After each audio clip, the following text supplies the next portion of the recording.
engu líkur. Gott í matinn frá MS. Ferskur og fljótlegur matur fyrir fjölskylduna og fyrirtækið. Grímur kokkur.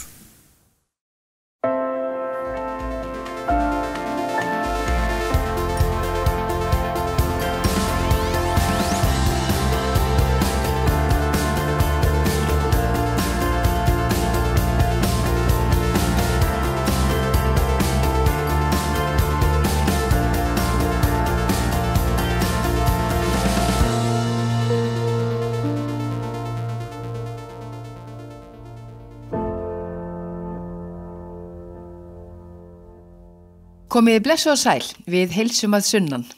Héðan allt fínt að frétta eftir því sem við komumst næst og í þættinum í dag ætlum við meðal annars að fara í fjársjóðsleit og minjagripagerð í Skaftárhreppi. Og má ég bara velja mér hvað sem ég vil? Endilega, þetta bara mismunandi efni í hverri skúffu. Við ætlum líka að heilsa upp á ömmu, langömmu og langömmu í listasafni Árnesinga í Hveragerði, lesa ljóð með Ástu Þorbjörnsdóttur, bónda á Grjótá. Að hafi þau hrakið en hvað eða hvort, það herma kann enginn. Og spjalla við stokkseyringa, bæði þessa heims og annars.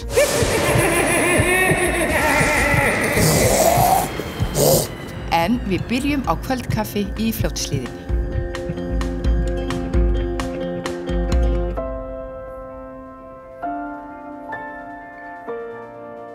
Ég var erfitt með að gera upp á millir, þetta svo margt flott, sko. Það áliði kvölds þegar við setjumst niður með Ástu Þorbjörnsdóttur, bónda á Grjótá í Fljótshlíð. Tilefnið eru ljóð Helgu Pálsdóttur, vinnukonu sem að Ásta hefur tekið saman og koma út hjá bókaútgáfinni Sæmundi í sumar. En svo þetta, sko, hér fyrir aftan, þetta allt erfiljóð. Og svo hérna maður sem að drukknaði í halaveðrinu mikla, sem þið hafi nú örugglega heyrt talað sko. Þá erum bara allt hérna komin eins og hún sé komin hérna út á rúmsjó í vitlausu veðri. Flest öll þau loks fengu landi að ná úr lífshættu boða, lofið þeir drottinn hans líkt sem í þá sem leiddi úr voða.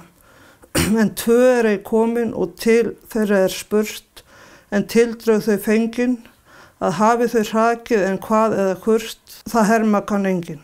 Og öll þessi erfiljóð enda yfirleitt með þessari hughreysingu að þau hittist aftur og í sælulandi. Heldur hún hafi trúað því að þannig verði þetta? Já, hún var ofsalega mikil trúmanneskja. Og trúin var henni svona bara haldreip í lífinu, held ég, gegnum lífið, sko. En hvernig kynnist þú henni? Hún náttúrulega bara hérna hjá foreldrum mínum frá því að ég fæðist og elst upp með henni. Og hvernig var hún?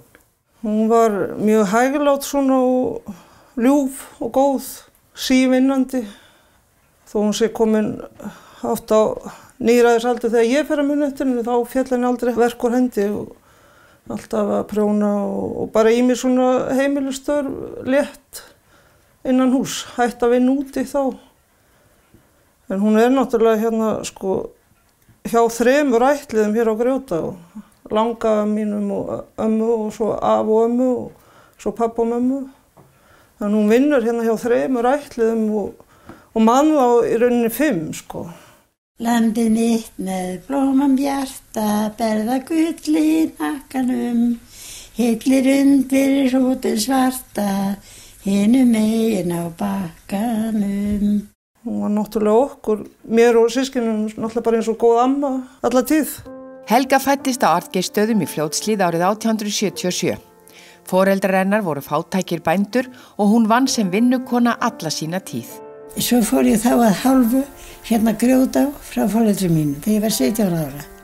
Helga giftist aldrei en í ljóðasafn hennar að finna ástarljóð sem gefur til kynna að einhver ónefndur maður hafi eignast hugannar og hjarta en ekki kunnað með það að fara. Ekki vita fyrir víst hvenær Helga byrjaði að yrkja en hæfileikar hennar hafa orðið mörgum undrunar efni. Ekki síst kunnátt hennar í bragfræði og notkun myndmáls og samkenndin með þeim sem syrgja ósvikin eins og sjá má í erfiljóðunum. Svo má kannski minnast á það líka að hún orti hérna 1915 87 vísnabálk allar konur í Fljótshlíðinni. Mér nú aðeins verið að detti í hug hvort það bara núna, ég veit ekkert það, hvort það tengist eitthvað 1915, þetta 1915 sko, hvort það tengist eitthvað kvenréttindabaráttu. Og kosningarétti kvenna? Já. Það er nú ekki ólíklegt. Ég hef bara verið að hugsa þetta núna sko, ég hef ekki hugmynd það, mér bara svona, maður fór að setja það í samhengi. Það var nefnilega mikil hefð fyrir því að yrkja bændavísur í sveitum og eru til dæmis hér í Fljótshlíðinni 3 bálkar, en hún sem sagt brýtur hefðin og yrkir hérna konuvísur. Þær voru alltaf til hérna sko. Konuvísur? Já, maður er búin að vita af þeim sem maður var krakki sko. Og ég var ekki gömul þegar ég handskrifaði þær allar upp. Já, það? Ég hafði strax svo mikið gaman af svona sko. Já. En er þá 1915, er þá amma þín þarna? Já. Það er einmitt hérna, það er Vilborg og móðuramma mín hérna. Og hvernig er hennar lýsa? Hæg og góð sinn heldur veg með hóp framtíðar vona, Vilborg ung og efnileg er grjótaárkona. En þú sér eitthvað að þessu sé tímt en heilmargt hefur varðveist. Hvar fannstu þetta allt? Já, sko, smávegis var nú til hérna bara á bænum og svona, og langt sem ég fór að halda því til haga, en svo vissi ég, sko, þegar hún deyr, þá lét móðir mín Þórð á Skógum hafa sem sagt, skrif frá Helgu, stílabækur og eitthvað bréfmiða svona sem til var bara. Og ég vissi alltaf af þessu og hafði nú alltaf svona huga á að kanna það nánar og lét svo loks verða að því þarna 2013 og fekk aðgang að þessu á Skógum. En það kom mér nú verulega óvart hvað það var mikið sko. Ég held að þetta væri ekki svona mikið. Og það var svona í alls konar ásikomulagi, sumt var bara á gulnuð blöð, skrifað með blýanti og svo annan í stílabókum, skrifað með pennastöng. Og svona þetta var heilmikið vinna að ná þessu upp, en allt hafðist það fyrir rest. Og nú er bara bókin væntanleg? Já, það er stefnan að hún komi svona út í sumar, fyrir haustið allavega. Heldur að hana hafi órað fyrir því að ljóðin hennar ætti til að koma út á bók? Alls ekki. Og vissulega var ég með svona smá svona samvisku af því hvort henni væri vel við það að þetta kæmi fyrir almenni sjónir, en ég held nú samt að hún fyrirgefi mér það. Já, er það ekki? Ég held það. Mér finnst það alltaf miklar gersemar til þess að tínast.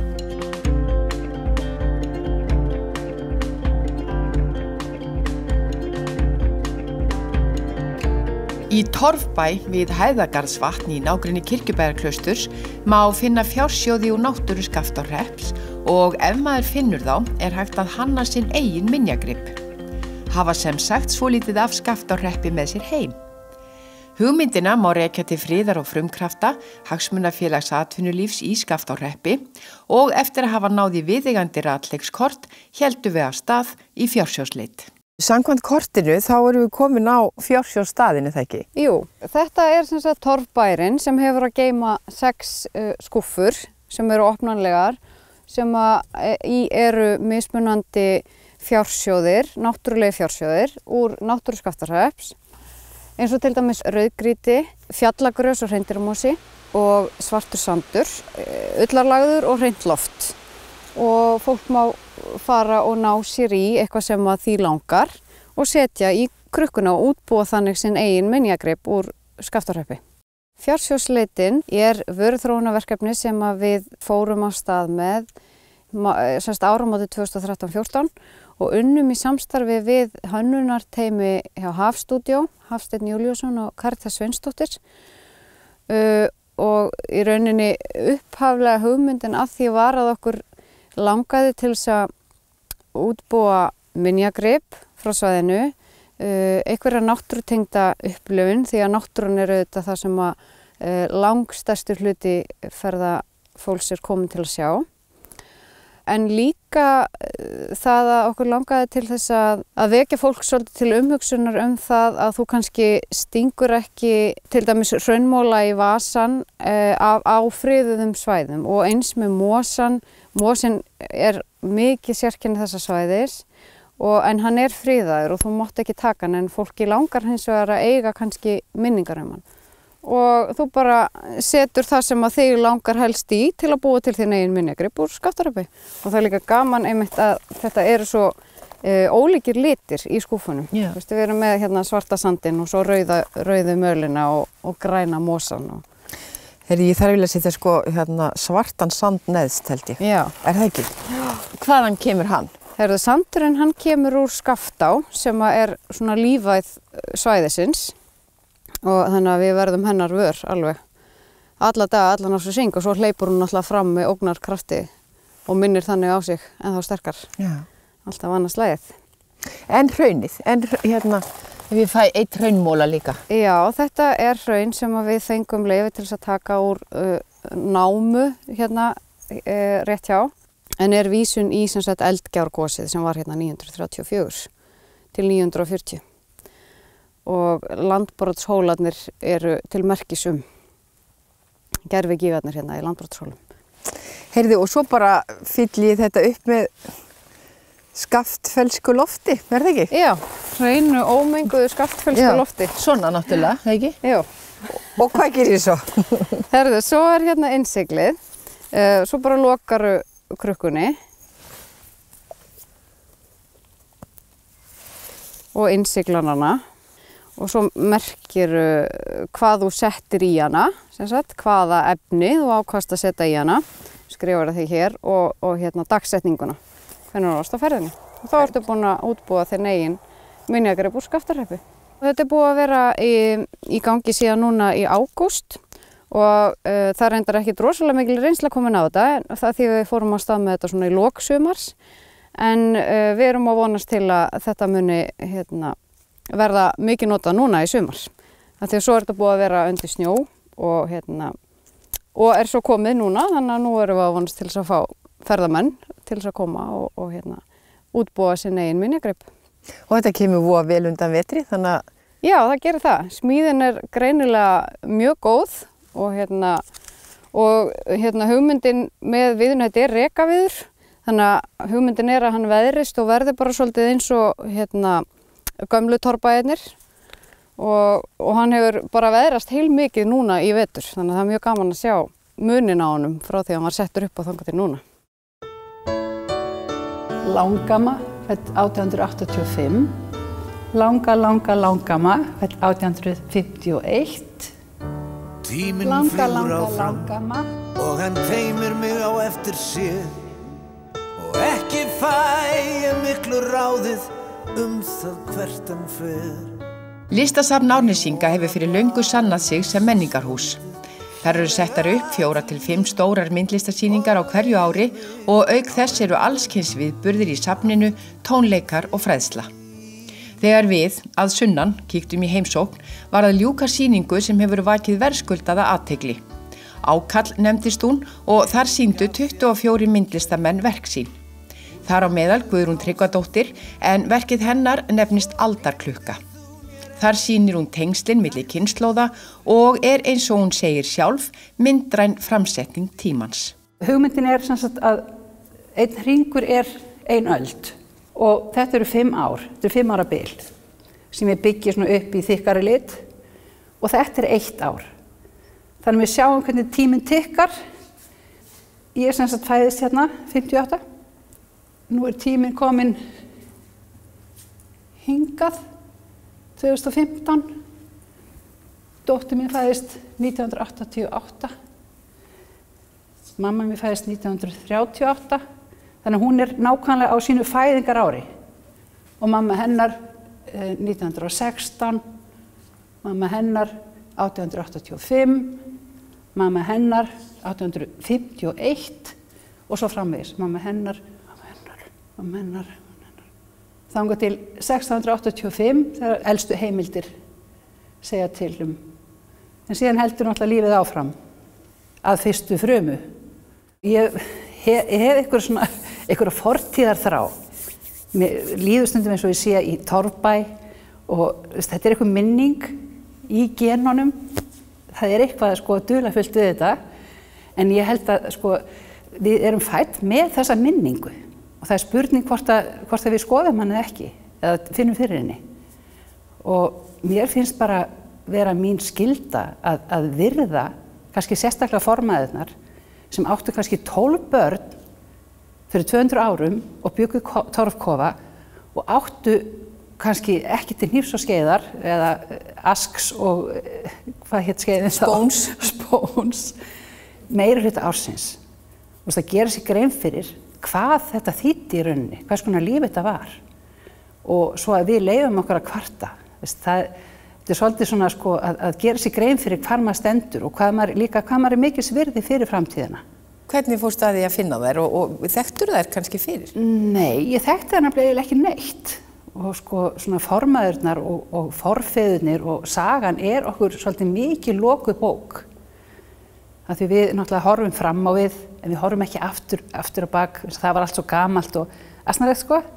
En mér langaði einhvern veginn að skoða þetta, grannskoða þetta og sjá tíman öðruvísi. En kynntustu þeim eitthvað? Komstu að einhverju þær? Nei, það er ekki til neinar heimildir. Það er bara nafnið og hvað áttu mörg börn og hvar það bjuggu ákveðnum tímum. Meira er ekki hægt að finna. Nema stundum er sagt sko að það veri duglegar, eitthvað svona einfalda setningar, en þannig aðalega sko mennirnir sem að voru oddvitar og sveitastjórar sko sem fá eitthvað meira sig sagt sko. Aldarklukka Guðrúnar er hluti af miklu stærra verki sem að verður spennandi að sjá í heild. En næsta sýning í listasafni Árnesinga verður opnuð miðjan maí og svo er enn önnur sem að býður örlega sinna í bókstaflegri merkingu. Sú snýst listamennina í Hveragerði en Guðrún sem er formaður listunafélags Hveragerðis hefur hannað 2 sýningar þeim til heiðurs. Það var svona farandssýning þessi síðasta sem er heimilislaus og vandamáli var náttúrulega alltaf hvar hefur maður svona sýningu og síðan komist bara þeirri niðurstöðu að vera úti. Þannig að þyrfti ekki eftirlit og væri bara stöðugt opið fyrir ferðamenn og alla. Og niðurstaðan er svo að leggja til að setja upp sýning í listigarðinu hérna. Bæði skáldi sem að bjuggu hérna áður og nýri listamenn og málara. Hveragerði er náttúrulega eini svona listamannabærinn, svona sögulega séð.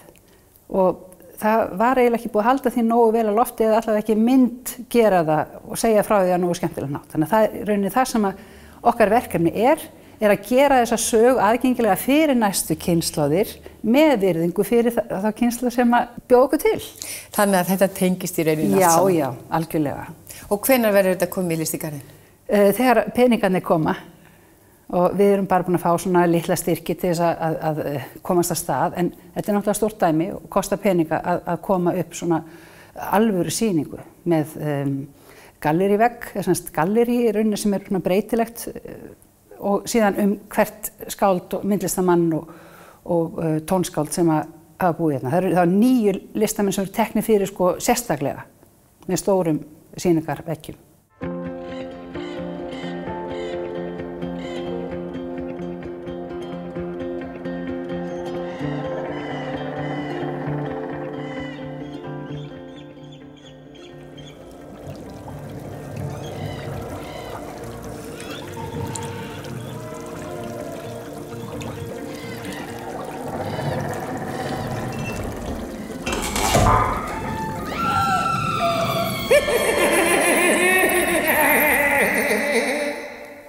Afsakið. Það verður engin svikin af því að heimsækja álfa, trölla og draugasetri á Stokkseyri. Gjörðu þið svo vel og hér er náttúrulega svolítið dimmt og passaðu tærnar svona því okkur liggur ekkert á. En við mælum með því að skræfur hafi með sér trausta fylgdarmenn. Ég skal vera á undan svona reka þetta allt saman burt. Hér er nú bara þetta íslenska landslag sem eins og hraunum og svona þar sem að draugar er á ferðinni. Heldur að ég að fara mikið lengra? Nei, ég skal byrja að fylla þetta í hóp. Hér er svona hugmyndin að það sé hægt að sjá inn í álfheima. Allir sem að tilþekkja, þá það þannig sko að álfarnir, það var allt miklu ríkmannlegra og fínna hjá þeim og það var sem sagt, þeir hafðu miklu fínni mat og svona og í þjóðsögunum þá komu stundum sko tóku baðstofur undir sig og héldu veislur og voru með gulldiska og silfurdiska og eiginlega fínt allt saman. Og svo stundum þá var vinnumaður á bak við þilið og stökk svo fram og æpti á það og þeir hlupu og skildu eftir allan borðbúnaðinn sko. En boðaði það ekki ógæfur? Jú, þetta hefur það verið sko álfar hefna sín, það segir sagan. Ég átti reynda fósturmóður sem að á Snæfellsnesinu og hún sko hafði bara daglegt samband við huldukonu sem að sagði henni allt mögulegt og sérstaklega þá eitthvað sem að þurfti að varast eða vara sig á. Þannig að þú hefur aldrei efast? Nei, aldrei efast þetta. Og hér heilmikill svona álaga skógur og þarna eru líka svona alls konar vættir sem að fylgjast með. Og hér höfum við oft sko meiri hljóð hérna í gangi, svona dálítið undarleg hljóð eins og það geti verið útburðarvæl eða eitthvað sko. Þessi stóri salur hérna, hann sem sagt norðurljósasalurinn því að eins og kunnugt þá eru margir áhugamenn norðurljós sem að koma til Íslands og þá kemur nú iðulega fyrir á veturna að það bara ekki alltaf nógu bjart og það náttúrulega fallegast að það svona frostkuldi og heiður himinn og stjörnurnar og svo koma að dansa norðurljósin og þetta virkar stundum. En ef það hefur mistekist að þá koma rútustundum hérna með hópana í staðinn og þau bara setjast inn og það eru sérstaklega gestir frá Japan. Þeir virðast hafa svo mikinn áhuga á þessu. Og svo bara horfa þeir á norðurljósin dansa þarna, þeir bara á tjaldinu þarna hinum megin, bara varpa á tjald og það alveg grafarþögn og sitja hérna á annan klukkutíma og bara alltaf dansa norðurljósin. Og ég bara get ekki ímyndað mér eiginlega neitt fallegra heldur en að sjá þetta fólk hvað það hefur mikla unun að því að horfa á þetta. Og svo kaupa þeir svona einn og einn disk, það eru til á diski, norðurljós. En þetta náttúrulega betur en ekki neitt. Hér það sem að sko að byrja nú fyrst hræðslan hérna hjá fólki sko. Já, enda á það eftir að fara í gegnum ansi erfiða reynslu, það nú það sko. Og hér eru mórar og skottur og... Já. Jú.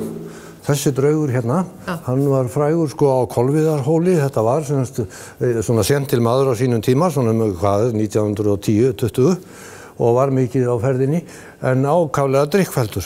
Og hann var oft kenndur við Kolviðarhól því að hann sem sagt varð úti eða kroknaði sko í kulda en hann gekk aftur og hélt áfram og hann var einn af þessum draugum sem verði að fá brennivín sko. Rauða mjöðin renna fer og rom af besta tagi. Ég 308, nú var það núna í janúar. Ég 309. Og komið þið úr sömu sveit eða? Já. Við komum hérna á Stokkseyrarseli, hérna sunnan við. En hvað þið búin að vera lengi í þessu safni? Síðan núna síðasta sumar. Við fundum þetta hérna. Og hvernig líst ykkur á þetta? Bara vel. Það er rosa gaman að hræða svona skræfur sko. Það? Já. En megið þið bara hræða fólk eins mikið okkur langar til? Já, oftast. Oftast svona, já. Ef þau eru krakkar þá náttúrulega það miklu skemmtilegra sko. Gamalt fólk þá var svona minna í því. Það verður með svona spestaði. Og það vesen? Já. Mér langar ekki að drepa gamalt fólk. En hafið þið lent í einhver að fara að skæla? Já. Og hvað gerir þið þá? Við bara leiðum út eða þá einhver félag leiður út. Hvað skemmtilegast við þetta? Bregða. Og sérstaklega náttúrulega þegar fólkinu bregðu sko.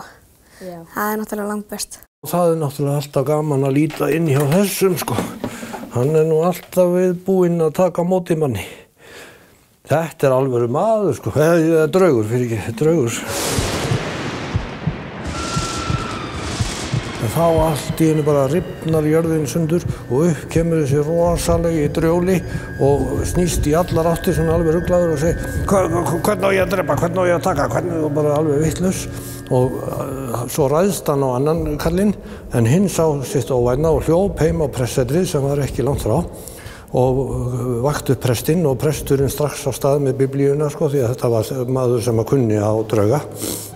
Og þegar þið koma tilbaka þá draugurinn eiginlega alveg búinn að kirkja kallt greyið þarna í garðinum.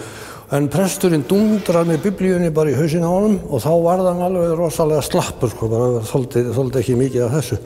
Og presturinn lét svo dæluna ganga, fór með alls konar bænir yfir honum og hann bara smátt og smátt seig ofan í gröfina og hvarf aftur og sást aldrei meira. Þetta voru almennilegir prestar sko. En þetta sem sagt uppvakningu, maður gæti átt vonandi að fá svona ef maður fær eitthvað að fíblast í þessu. Já, og kann ekkert á þetta kannski. Og sem maður bara lætur þið svo aldrei í friði meir og gengur kannski frá þér á endanum. Það var nefnilega hættan á því sko.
Rjóminn engu líkur.